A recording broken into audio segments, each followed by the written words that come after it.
Well, the Russians are not a paper tiger. Anybody who makes that argument is, remarkably foolish. If you took the Russian army and you put it up against the British army, this would be an unfair fight. You could take any army in Europe and put it up against the Russian army, and it would lose.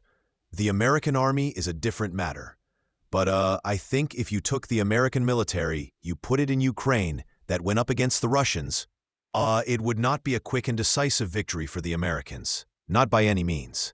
The Russians have a formidable military force.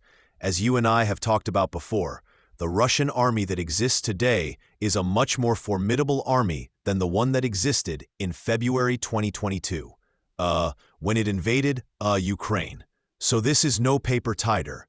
What's going on here is that the Russians understand that the West is a mortal threat, and the West is a mortal threat. What Mearsheimer is really saying is simple. Europe's armies aren't a real war, and Russia and the uncomfortable part. He's right. Russia has been fighting, adapting, and rebuilding in real time, while Europe has been holding meetings. But notice the irony here. Even the US wouldn't walk into a quick victory. Modern wars are won by industry and endurance, not headlines. All of this leads to one conclusion. The West is underestimating a military that's already learned the hard lessons. And that's the most dangerous mistake you can make. When you fight a war, you want an army that is filled with intelligent soldiers. I think there's powerful tendency among people who don't know much about militaries to think that what you want are a bunch of wild and crazy boys or young men who will charge machine guns when they're directed to do so, and that's what wins wars. And that's, of course, not true. What he's really saying is this: wars aren't won by reckless bravery. They're won by soldiers who can think. People. Imagine armies full of wild, fearless fighters. But that's not how real battles work. In simple terms, discipline and intelligence keep you alive. Charging machine guns doesn't win wars. Smart decisions do. You want an army that's people from top to bottom, with very smart people. Because when you're out on the battlefield, you're in a world that's incredibly complicated. There's all sorts of uncertainty. Things are happening rapidly, and you want smart soldiers who can make quick decisions. And again, you want that at the very bottom as well as at the very top. So you want an educated military. And what you want are for people in your population to be well educated in schools, so that when they're drafted or mobilized into the army, what you're getting are people you know who can think critically, who can think on their feet. And at the end of the 19th century, after the Germans defeated the French. Actually, it was the Prussians who defeated the French in the war in 1870. And then, of course, Prussia became Germany. Much was made of the fact that the Germans had an army that was filled with people who were well educated. And that's when the idea that, wars were won in the schoolroom really came to the fore. And I think what you're seeing here is somewhat different in the sense that what Putin is trying to do is not so much worry about getting people educated. What he's interested in doing is getting people committed to the long war. Now you're wondering what I'm saying here. This gets back to my point, Danny, that the Russians are not going to win a decisive victory. I don't believe they're going to get regime change in Kiev, and you're going to get a frozen conflict, and that frozen conflict is going to be part and parcel of a long, cold peace. Mearsheimer's point is simple. Modern wars need smart soldiers who can think fast, not just follow orders blindly. Historically, educated armies won wars. But today, brilliance. It's aiming for commitment, and the result, not a clean victory, but a long, frozen conflict that drags on for years. And what that means is that the West, and here we're talking mainly about the Europeans and the Ukrainians, are going to be doing everything they can to cause the Russians trouble in the areas of Ukraine that they annex. And the Russians are going to be doing everything they can to cause the Ukrainians in that rump Ukrainian state trouble, cause the Europeans trouble, and cause trouble across the Atlantic Ocean between the United States on one side and the Europeans on the other. What you have to understand here is we're going to have poisonous relations between Russia and the West for as far as the eye can see. In other words, there's not going to be any meaningful settlement to this war because the goals on the two sides are just irreconcilable. So the Russians, as you like to say, and I like to say, are the battlefield. But it's going to be an ugly victory in the sense that it's not a decisive victory. This war is going to end up in a frozen conflict, and the politics again are going to be poisonous. And the Russians are preparing themselves for that because who knows, a conflict may flare up again. The frozen conflict may turn into a hot conflict. As you well know, the Ukrainians are not going to be satisfied with losing all this territory, and they're going to go to great lengths to see if they can get it back. They're going to ferment trouble in the Russian-occupied areas or the Russian-annexed areas of Ukraine. And the Russians may lash back. You may get a conflict there. You may get a conflict in the Arctic, in the Baltic. You may get a conflict in Belarus, Moldova, or in the Black Sea, or in Kaliningrad. There are just all sorts of potential flashpoints here, which are set in the context of a poisonous political environment.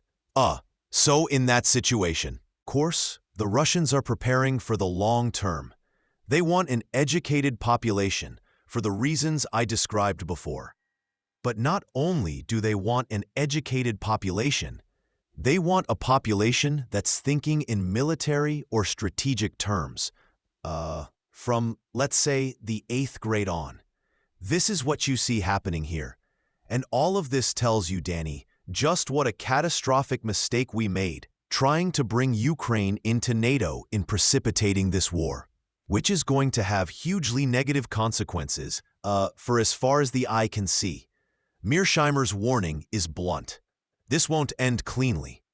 Europe, Ukraine, and Russia are all gearing up for a long era of sabotage, pressure, and constant friction. In simple terms, the war won't stop. It'll just freeze, waiting to ignite again. And the reason is brutal. Both sides want things the other will never accept. Bottom line, this ugly victory guarantees years of poisonous politics and endless flashpoints, all triggering disastrous push to pull Ukraine into NATO. You want to remember that the West's goal in this war from the beginning has been to defeat Russia and Ukraine, wreck the Russian economy with sanctions, and bring the Russians to their knees. We've been unable to do that, but that doesn't mean we don't want to do it. Of course, we want to do it, and if the opportunity to do it popped up tomorrow, we would leap at it in a second. We would love to finish Russia off as a great power. And Putin, the last time I checked, has a triple-digit IQ. And that means he's figured this out. He understands what he's dealing with. And as far as Trump is concerned, can he trust Trump as far as he can throw him with his hands tied behind his back? That's Putin's hands tied behind his back. The answer is no. He cannot trust Trump at all. And he certainly can't trust the European leaders. And in good realist fashion, he is assuming worst case. Who can blame him at this point in time? Mearsheimer's point here is sharp. The West still wants to break Russia. That objective never changed. It just failed. And Putin knows it. In simple terms, he assumes the worst because trusting Western leaders, including Trump, would be naive. Bottom line, when your opponent openly wants to finish you off as a great power, you plan for the worst-case scenario, and that's exactly what Russia is doing. I know very well from the Cold War that we and the Soviets had reached a point by the mid-1960s where we each had an assured destruction capability. We lived in a world of mutual assured destruction, MAD. Now, what exactly does that mean? That means that no matter who struck first, the other side could retaliate and destroy the other side's, the first striker's side. They could destroy its society, its economic infrastructure, its population. We still live in a mad world. The Russians have more than enough nuclear weapons, even after they're struck by, to turn the United States into a smoking, radiating ruin. And if they struck first at us, we have more than enough nuclear weapons to turn them into a smoking, irradiating ruin. We live in a mad world. So there's all this talk these days about the Russians developing this new missile, or us doing this or that. And the idea is that it's going to give us an advantage. That's not going to happen. We live in a mad world. There's no way either side can develop the capability to achieve a splendid first strike. That's where you take out the other side's assured destruction capability. Nevertheless, both sides are going to continue to talk about how dangerous it is when the other side develops a new weapon or the other side tests its nuclear arsenal. But in the final analysis, it just doesn't matter, because again, we live in a mad world. If you're going to use nuclear weapons, the only way you can use them is in a limited way, and then hope that you don't get escalation. But the idea that you can attack the other side and achieve a splendid first strike is not realizable. There are just too many warheads. Mearsheimer's point is simple. Mutual assured destruction never disappeared. No matter who fires first, the other can still turn the world into ash. Bottom line, all the hype about new nuclear advantages is fantasy. In a mad world, nobody gets a clean first strike. If you have 1,000 warheads and you get 98% of the other side's warheads, which is extremely unlikely, we used to run these exercises during the Cold War. If you get 98% of the other side's 1,000 warheads, strategic nuclear warheads, there's still going to be plenty of warheads left to turn your society into a smoking, radiating ruin. And then when you throw in things like nuclear winter, and so forth and so on, it's just hard to see how anybody can win a nuclear war.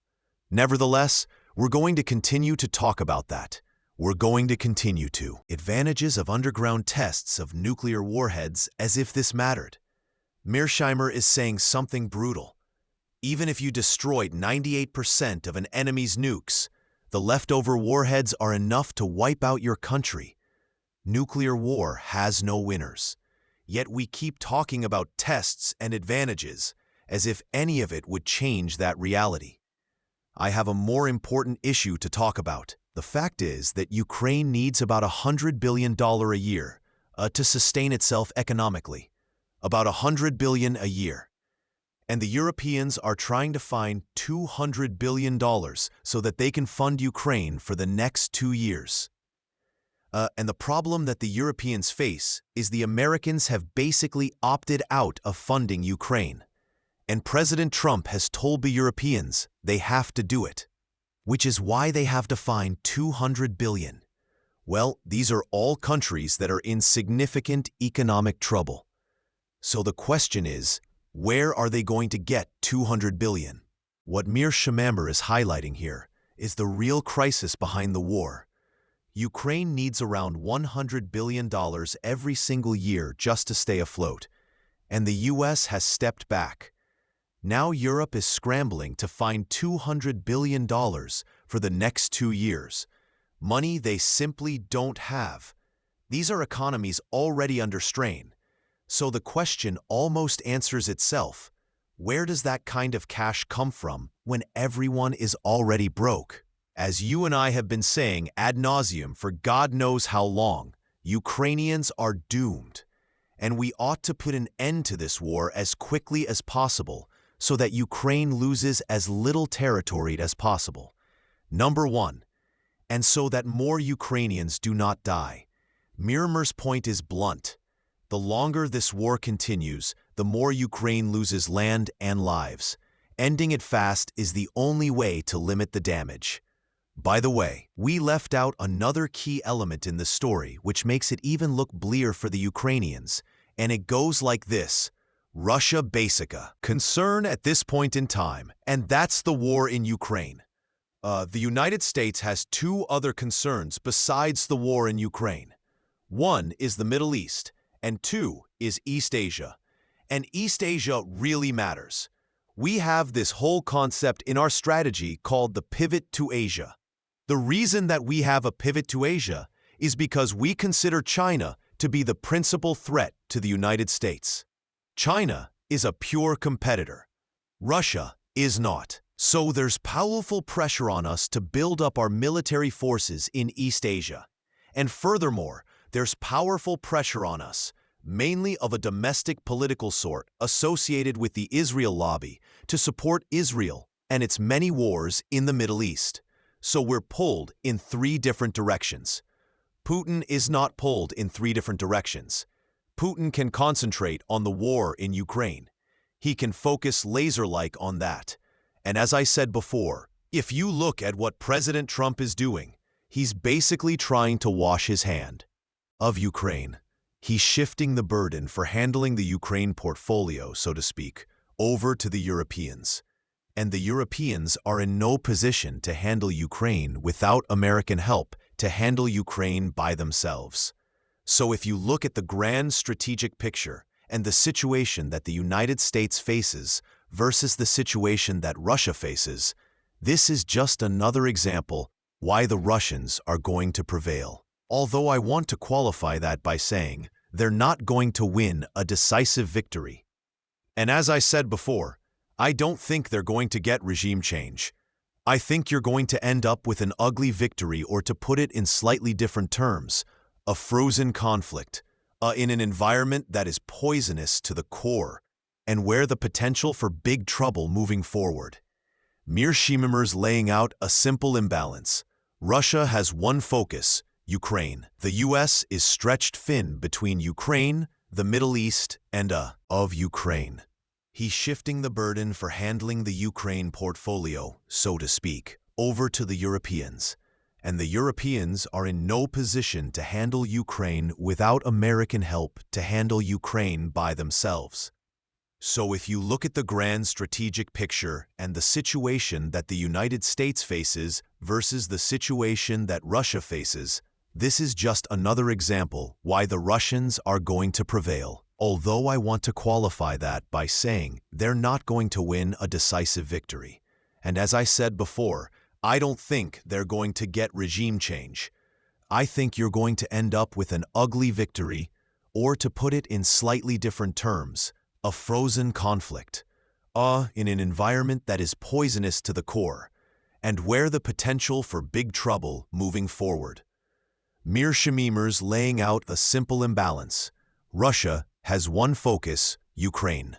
The US is stretched thin between Ukraine, the Middle East, and a rising China in East Asia. And Euro can't carry Ukraine alone. Putin can pour everything into one war. Washington can't. That gap is exactly why Russia is positioned to prevail. Not with a clean win, but with the same grim outcome he keeps warning about. A frozen, poisonous conflict that lingers for years. Is very great. And again, this gets back to that whole story that you showed, where the Russians are trying to get their, kids in grade school, militarized. They want them thinking strategically. They want them to understand that Russia lives in a threat environment. That's because the Russians understand that this conflict with the West is going to go on for a long time. And Danny, if I can make one final point on this, you want to remember that now that Finland is in NATO, the Russians have to worry about their border with Finland, and they are doing things to reinforce that border south and Kharkiv in the north. I mean, what do you consider the limit of advance? I'd take about 40%. Putin's shoes, right? I mean, you know, again, it's worth repeating this, even though you and I have talked about it many times. because the West is unwilling to accommodate the Russians in any way, and the West is still interested in wrecking Russia as a great power.